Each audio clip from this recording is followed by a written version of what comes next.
Bonjour à tous. Aujourd'hui, nous aurons un cours de comptabilité générale à partir de l'Académie de Marrakech Asfi, euh, Studio Educatec Arhamna. Notre cours d'aujourd'hui s'intitule État de rapprochement.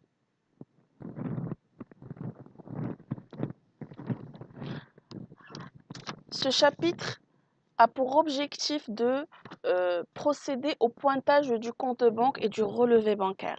Il va nous permettre à la fin d'établir l'état de rapprochement et de savoir comptabiliser les éléments qui en découlent.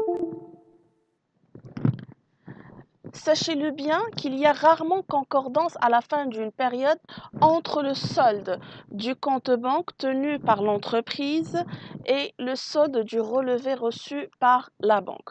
Alors, bien sûr, pour établir l'état de rapprochement, on aura besoin de deux choses. On aura besoin du relevé bancaire et du compte 51-41 de l'entreprise. 51-41 de l'entreprise. Notez-le bien qu'il y aura rarement concordance. Lorsqu'on dit concordance, c'est-à-dire il y aura rarement où on va trouver que les éléments qui figurent sur le relevé bancaire sont les mêmes que les éléments qui figurent dans le compte 51-41. Alors, il y a rarement concordance à la fin d'une période, une semaine, un mois, un trimestre, entre le solde du compte 51-41 banque tenu par l'entreprise et le solde du relevé, c'est-à-dire ici on parle du relevé bancaire reçu de la banque. Pour définir l'état de rapprochement, on va dire que l'état de rapprochement, il permet de rapprocher, d'où l'intérêt de noter rapprochement. Alors, l'état de rapprochement, il permet de rapprocher à une même date le solde du relevé bancaire avec le solde du compte banque en comptabilité de l'entreprise. Alors, parce qu'on a constaté avant de faire l'état de rapprochement que les deux soldes, ils sont différents. D'où l'intérêt de faire cet état de rapprochement pour avoir un même solde. En effet, l'état de rapprochement, il va nous permettre de contrôler. C'est un outil de contrôle. C'est un outil d'information qui permet de connaître la situation réelle de la trésorerie de l'entreprise. Une petite parenthèse que j'aimerais bien ouvrir avant de continuer, que l'état de rapprochement, il n'est pas uniquement fait pour le compte 51-41. On peut le faire aussi pour le compte par rapport au chèque postal 51-46 aussi. C'est le même, on va dire, le même travail et le même procédé qu'on va suivre. Pourquoi un état de rapprochement? Pourquoi on fait un état de rapprochement? Pour plusieurs raisons. Entre-temps, on va citer que il peut y avoir de part et d'autre des erreurs et des omissions. Il peut y avoir des erreurs, comme on peut oublier d'enregistrer quelques opérations. Deuxièmement, parce que la banque n'a pas enregistré les derniers chèques émis par l'entreprise. Peut-être la banque n'a pas enregistré les derniers chèques émis par l'entreprise. Dans ce sens que l'entreprise, elle va émettre des chèques, par exemple, elle va les donner à ses fournisseurs. Le fournisseur, il n'est pas obligé de remettre le chèque à l'encaissement le jour même. Il peut les garder des jours, des semaines. Il a la liberté totale de faire ce qu'il veut de ce chèque. D'où l'intérêt de dire que la banque n'a pas enregistré n'a pas enregistré les derniers chèques émis par l'entreprise parce que ces chèques-là ne sont pas encore présentés auprès de la banque. Troisièmement, parce que l'entreprise ne prend pas connaissance qu'à la réception du relevé des intérêts, les frais, les commissions retenues par la banque. Alors, ces frais, commissions retenues par la banque, c'est-à-dire qu'ils figurent sur le relevé, mais ils ne sont pas encore enregistrés dans la comptabilité de l'entreprise.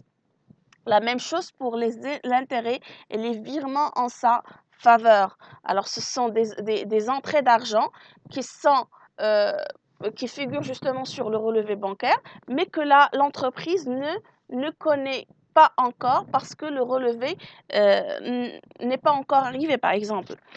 Peut-être parce qu'il y a des problèmes de date de valeur.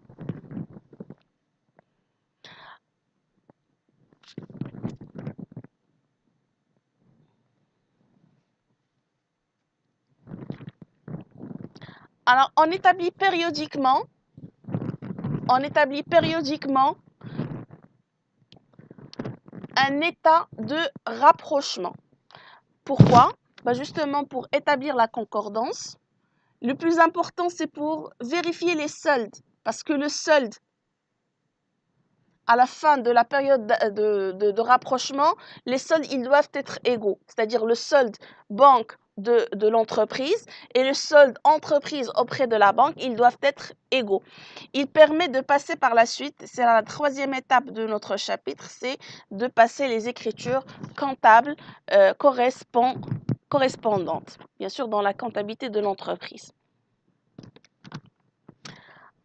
Un petit point, une petite parenthèse à ouvrir, c'est par rapport à la réciprocité des comptes. Alors, comme on vous l'a déjà dit, le compte banque 5141 tenu par l'entreprise et le compte de l'entreprise chez la banque sont des comptes réciproques. Cela veut dire quoi réciproque? Alors, la réciprocité des comptes, chaque opération est alors comptabilisée chez l'un et chez l'autre, mais en sens inverse. Alors, je reprends. La réciprocité des comptes, cela veut dire que chaque opération, elle sera enregistrée dans la comptabilité des deux entités, mais dans le sens inverse.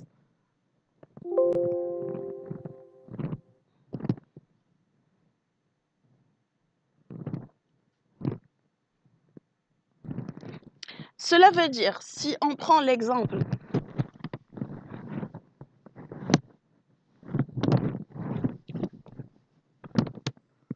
des deux comptes,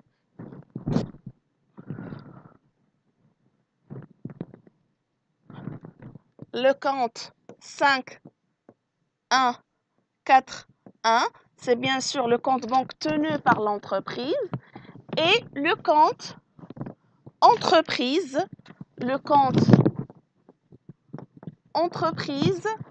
tenu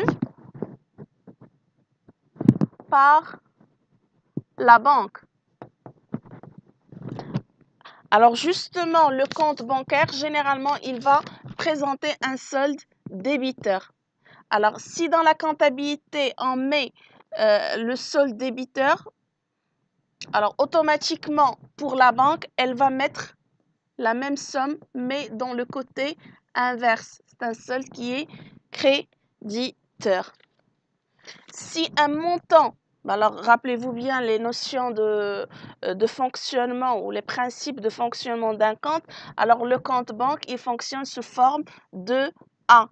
A, c'est-à-dire qu'il augmente en débit et diminue en crédit. Augmente en débit, cela veut dire qu'il y a entrée d'argent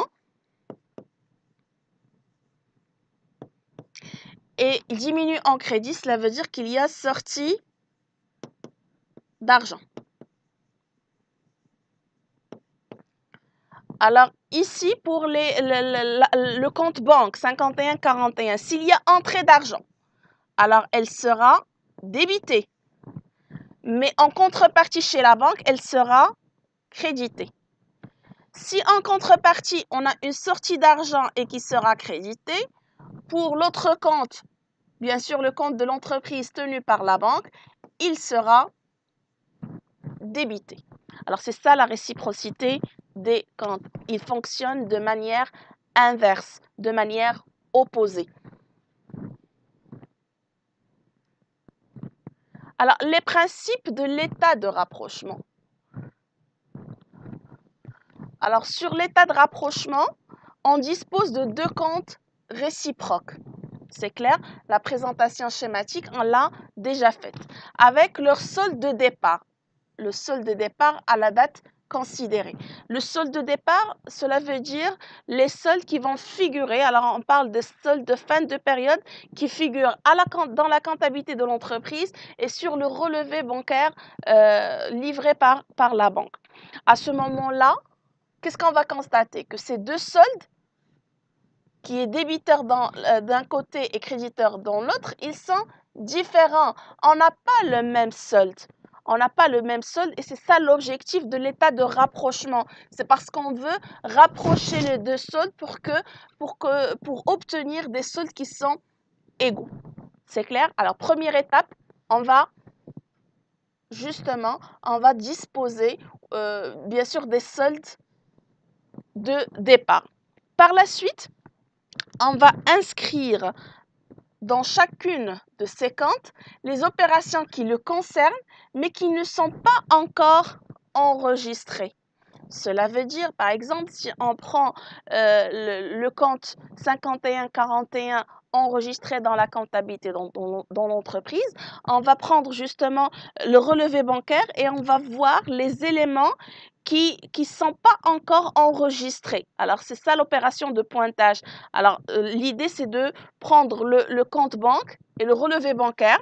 On va faire une petite opération de pointage pour relever les éléments qui se répètent. Les éléments qui se répètent, on va les éliminer et on va garder rien que les éléments qui ne se répètent pas.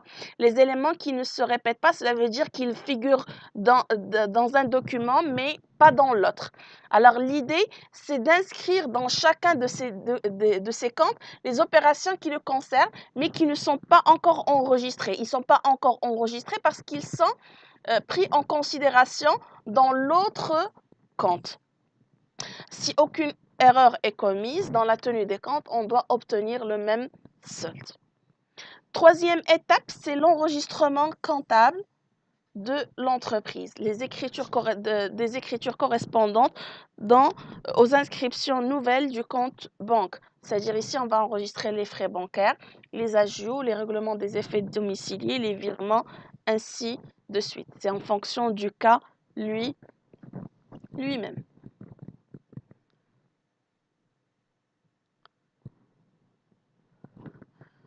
On va passer par la suite à une petite application pour mieux cerner le sujet. Le 31.3, le compte 5141 banque présente dans les livres de la société Fethi un solde débiteur de 14 456,15 dirhams. Le relevé bancaire, quant à lui, envoyé par la Banque populaire à la même date, il fait apparaître un solde créditeur de 13 652,30. Alors, dans la comptabilité, c'est un solde débiteur. Dans la comptabilité de l'entreprise, c'est un solde débiteur. Dans le relevé bancaire, c'est un solde qui est créditeur. Alors, c'est ça la réciprocité. Le pointage des deux comptes dégage ce qui suit. Premièrement, on a dégagé. Alors, le pointage, cela veut dire on a comparé les deux documents, on a comparé la comptabilité ou encore le compte 5141 et le relevé bancaire. On a éliminé les éléments qui se répètent dans le premier et le deuxième pour n'en garder que les éléments qui ne se répètent pas. Alors, le pointage, il nous a dégagé les éléments suivants. Premièrement, des opérations sur le compte tenu par la Banque populaire. Alors, ces éléments-là, ils figurent sur le relevé bancaire. Ils sont dans le relevé bancaire reçu par l'entreprise, mais ne figurent pas dans la comptabilité de cette entreprise. Ils figurent sur le relevé, mais ils ne sont pas encore enregistrés. Qu'est-ce qu'on trouve dans ces éléments? On trouve des agios par rapport à une remise d'escompte, des agios de 81,34. On trouve aussi des services bancaires de l'ordre de 132. On trouve aussi un virement du client de l'ordre de 574. On trouve une domiciliation réglée par la Banque populaire de l'ordre de 2667,41. La domiciliation, c'est le fait de fixer un domicile, élire un domicile pour le paiement d'une traite. Alors, cela veut dire quoi, domiciliation? Cela veut dire que l'entreprise Fethi, elle a justement souscrit un billet à ordre ou accepté une lettre de change et que, arrivé à l'échéance qui est le 31/3, la Banque populaire a justement payé cet effet de commerce. On a aussi des coupons d'obligation des coupons d'obligations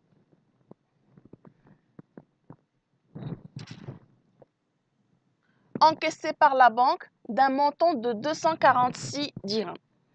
Deuxièmement, on a des opérations enregistrées dans nos livres qui ne sont pas encore pris en considération par la banque. Ce sont des opérations qu'on a comptabilisées, mais que la banque n'a pas encore pris en considération.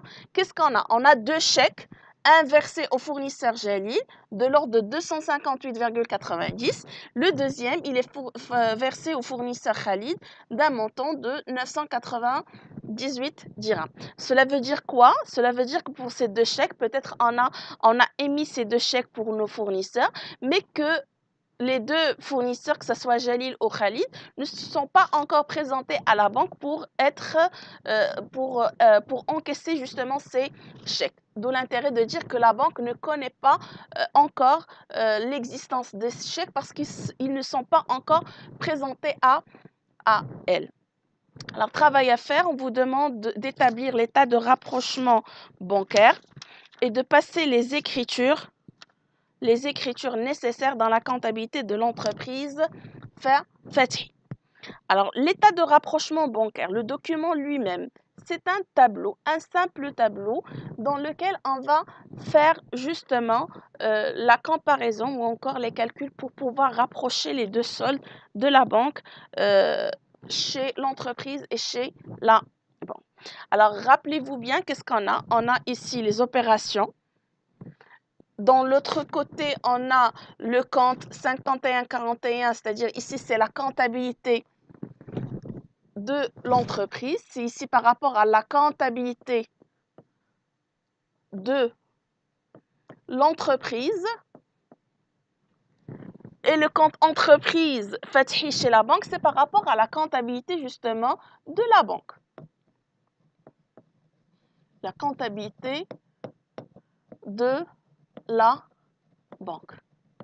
N'oublions pas le principe de réciprocité. Alors, qu'est-ce qu'on a dans les opérations? Premièrement, on va avoir le solde avant rapprochement.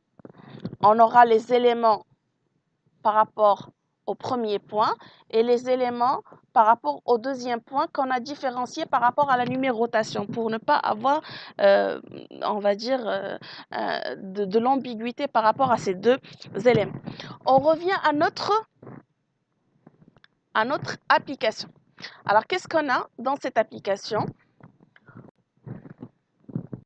Le 31/3/2019, le compte banque 5141 présente dans les livres de la société Fathi un solde débiteur. Là, regardez bien, c'est assez clair. C'est un solde débiteur de 14 456,15. Alors, on revient à notre état de rapprochement et on va mettre le solde avant rapprochement. C'est un solde débiteur qui est égal à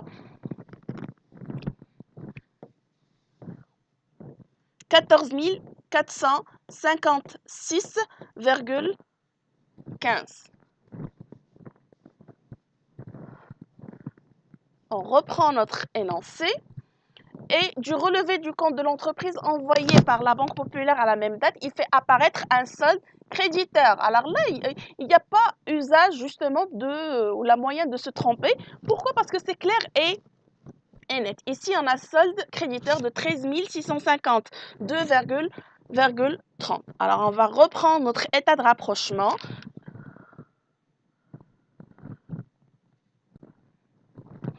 Par rapport au solde, ça serait un solde créditeur, et c'est ça la réciprocité, c'est-à-dire qu'il fonctionne de manière qui est inverse. Ici, c'est 13 652,30.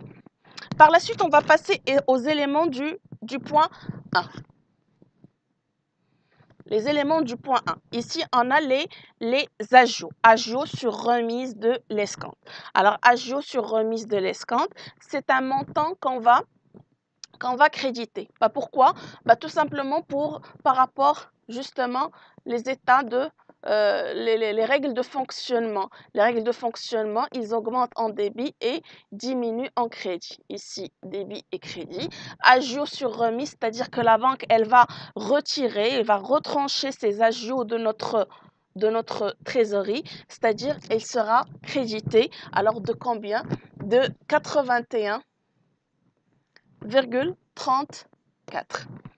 Les services bancaires, la même chose, on va les retrancher, c'est-à-dire la banque, elle va retrancher cette somme de notre compte bancaire. Virement du client, c'est-à-dire le client nous a versé une somme d'argent. Il y aura moyen d'augmenter notre trésorerie banque. Alors de combien? De 574. La domiciliation, elle sera, c'est-à-dire on a payé un effet de commerce, elle sera créditée de 1667,41. Les coupons d'obligations encaissés, c'est-à-dire entrée d'argent, elle sera débitée de combien? De 646. Alors là, ce sont les éléments par rapport à grand 1. Les deuxièmes éléments par rapport aux deux chèques, ça concerne le compte entreprise fait chez la banque. Alors chez la banque, normalement, le chèque à l'ordre du fournisseur client, c'est-à-dire le client, il va encaisser ce chèque, c'est-à-dire pour nous, il y aura sortie d'argent. Normalement, on va le mettre au crédit par rapport au compte 51-41. Mais puisqu'il y a réciprocité, automatiquement, on va les débiter ici. Alors ici, on va le débiter de 258,90. Et pour Khalid, on va débiter de 988. Par la suite, on va calculer. Bien sûr, on va faire nos calculs. Ici, pour la somme, on va mettre la somme des trois éléments qui sera égale à 15 266,15. Le crédit, il est égal à 2880,75. Pour le débit, le total des débits il sera égal à 1256,90 et pour le crédit, il sera égal à 13 652,3. Pour le solde, pour calculer le solde, il sera égal à la somme débit moins crédit. Alors, le plus grand moins le plus petit. Ça nous donne un solde, ici c'est un solde débiteur qui est égal à 12 385,40. Pour le compte entreprise Fethi chez la banque, alors qu'est-ce qu'on va faire? On va toujours justement le plus grand, c'est-à-dire les 13 650, on va bien sûr on va faire une soustraction, c'est-à-dire les 13 652,3 moins les 1256,90, ça nous donne un total de 12 385,40. Alors, qu'est-ce qu'on constate? On constate qu'on a une égalité entre les deux soldes. Alors, par rapport au total, justement, ça serait, on va calculer, on va remettre ces éléments-là. Ici, les 2880 plus 75,75 plus les 12 395,40, ça nous donne le même total. C'est juste un total pour vérification des montants s'ils sont corrects ou non. Ici, on aura 13 652,3. Ici, 13 652,3. C'est pour vérification. Alors, ici, la remarque, on constate qu'après rapprochement, le solde débiteur du compte banque dans l'entreprise est le même que le solde créditeur de l'entreprise tenue par la Banque Populaire. Pour la comptabilisation, c'est par rapport au 31. Alors, qu'est-ce qu'on a? On a débité les intérêts des emprunts et dettes, on va débiter les services bancaires et on va débiter fournisseurs et faits à payer par les montants suivants. 81,34, 132 et 2667,41. Alors, ça nous donne un total de 2880,15. 0,75 qui sera bien sûr par rapport au crédit. Pour l'autre opération, alors on aura la banque et en même temps, on va créditer les clients d'un montant de 574 et les revenus de TVP, c'est-à-dire les actions, les coupons d'actions de 246 pour un total de 880. Alors, justement, on a terminé cette application. J'espère que on a terminé cette application et j'espère que ce cours vous sera d'une grande utilité et que vous allez le comprendre facilement. Et pour plus de compréhension, je vous invite à faire les exercices qui figurent sur le manuel et à la prochaine vidéo, Inch'Allah.